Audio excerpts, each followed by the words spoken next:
is play in the pop bottle band, and if she's capable of sounding at a first harmonic of 320 hertz on one of the pop bottles, what's the N value?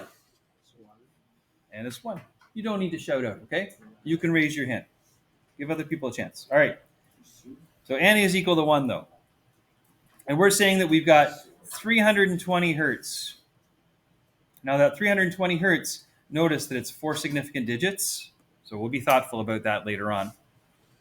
The speed of the sound in the pop bottle is 350 meters per second. Now, we could do some calculations about what the temperature is or something like that, but that's not what I want to talk about right now. What I want to talk about is the length of the pop bottle. So if I want to find the length of this pop bottle, I know that N is equal to 1. I know that the frequency is 320 hertz. And I know that the speed of sound in the pop bottle is 350 meters per second.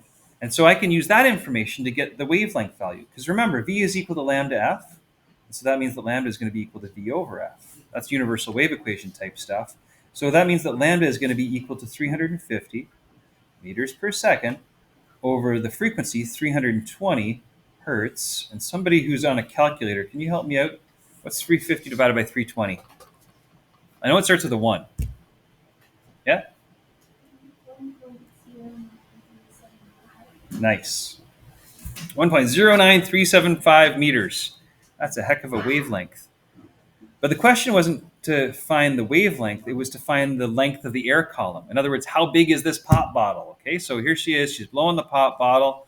And what we know is that the pop bottle, here's a simplified diagram.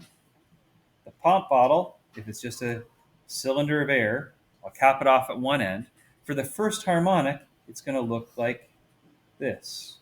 Okay, maximum fluctuation at the mouth, quarter wavelength. And the equation would be ln is equal to n lambda over 4. Well, as we said, we're talking about the first harmonic, so 1 lambda over 4.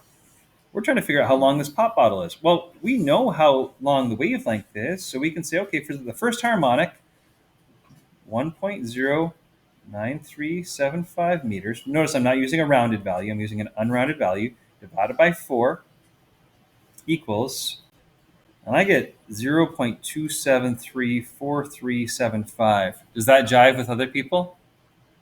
All right, we're hip then.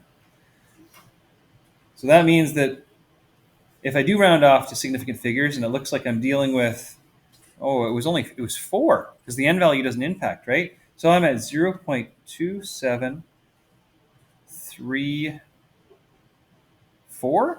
Yeah. Meters.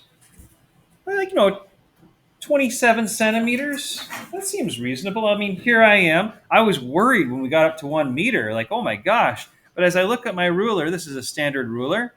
Notice that a standard ruler is longer than 27 centimeters. This is a reasonable pop bottle that we could be talking about here, right? Bigger than the pop bottles I happen to have in class, but a reasonable pop bottle nonetheless. Anyway, question B says, is this the longest or shortest wave that will fit into this pop bottle? And I mean, we could answer this quickly, but I want to make sure that I can draw a picture to make sure that I can make visual sense of this. So I want to draw Josephine's pop bottle for the first, third, and fifth harmonic. And I just want to think about what the waveforms would look like. Well, for the first harmonic, which we're talking about right now, it would look like this. I'll draw the waves in red. The third harmonic, remember there's no even harmonics, right? The third harmonic would look like this. See how it looks like kind of like a fish standing on its head? The fifth harmonic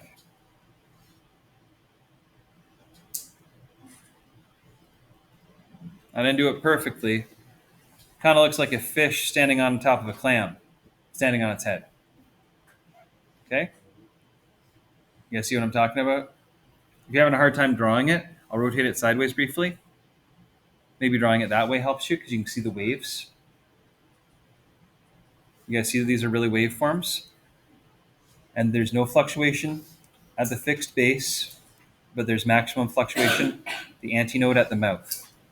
Now I'm going to draw some dotted lines to help us to break this up. Look, if I draw a dotted line here, here, here, here, I've got 1, 2, 3, 4, 5 quarter wavelengths, here and here. For the third harmonic, I have 1, 2, 3/4 wavelengths. And for the first harmonic, only 1/4 wavelength. Okay? Remember, harmonic numbers and quarter wavelengths seem to be tied together for closed-ended air columns. And so I could say, okay, well, this one here, this is lambda over 4. This is 3 lambda over 4. And this is 5 lambda over 4.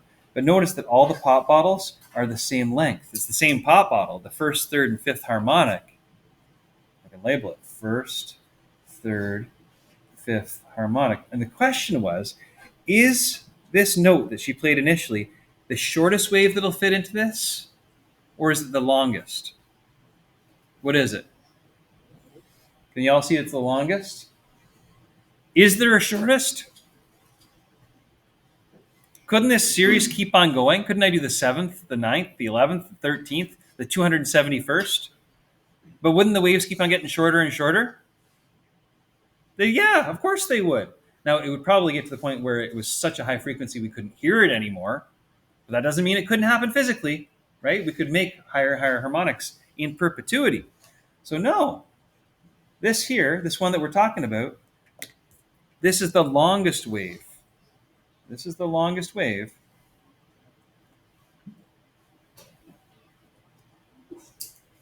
And we could even say, and lowest frequency that she can play. At least on this pop bottle, right? We'd have to have a pop bottle of different dimensions to play a lower frequency, which, makes me think about different musical instruments. You notice that we have things like, I don't know, what is this, like a little piccolo or something? And what instrument is this one?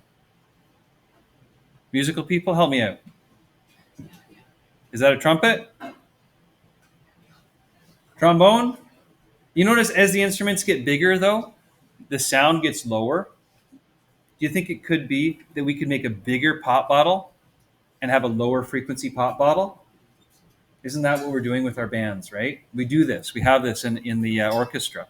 Anyway, part C says, what's the frequency of the third harmonic in this pop bottle? Well, look, if we know that F sub n is equal to NF1, if we're told F1, it stands to reason that F sub 3, the third harmonic, is going to be 3 times F1. And we were already told the F1 value. So 3 times, what was it? 320 hertz? I feel like I could do that in my head. What is it? Come on. 3 times 320? 960, yeah. 960 hertz. 100%. I bet you could even find the fifth harmonic in your head. I don't want to do that. But wouldn't we just multiply by 5? Like, this is something we could do. All right, so meanwhile, in a more conventional band, and I kind of touched on that, you can give this a read. We do talk about all these different kinds of instruments. And what you notice as a general pattern, and I'm not going to read it out loud to you, I'm not going to read off the screen, but as a general pattern, what you notice is the bigger the musical instrument is for brass and woodwind, the deeper the frequency sound is, the lower the frequency is.